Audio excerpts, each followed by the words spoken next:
আজব এক চমক দেখাচ্ছে এই আপুটি। দেখুন কিভাবে পেপসির বোতলের মুখটি খুলে ফেললো একটা ঝাঁকি মেরে। তো আমি দেখে খুবই অবাক হয়ে গেলাম।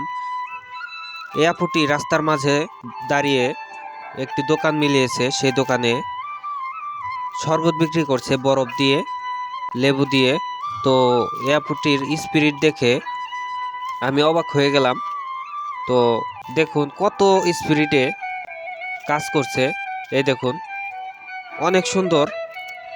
এই আপুটির জন্য দোয়া করি যেন এই আপুটির দোকান সামনের দিকে এগিয়ে নিয়ে যেতে পারে, ফুটপাতে না থেকে যেন সুন্দর একটি জায়গায় দোকান তৈরি করতে পারে। তো ওনার হাতে ম্যাজিক আছে, দেখুন একটা হাতের তুড়ি মেরে পেপসির বোতলের মুখটি খুলে ফেললো।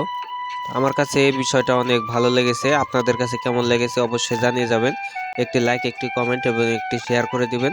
অসংখ্য ধন্যবাদ। সবাই ভালো থাকবেন, সুস্থ থাকবেন। ভিডিওটা কেমন লাগছে কমেন্টে জানিয়ে যাবেন।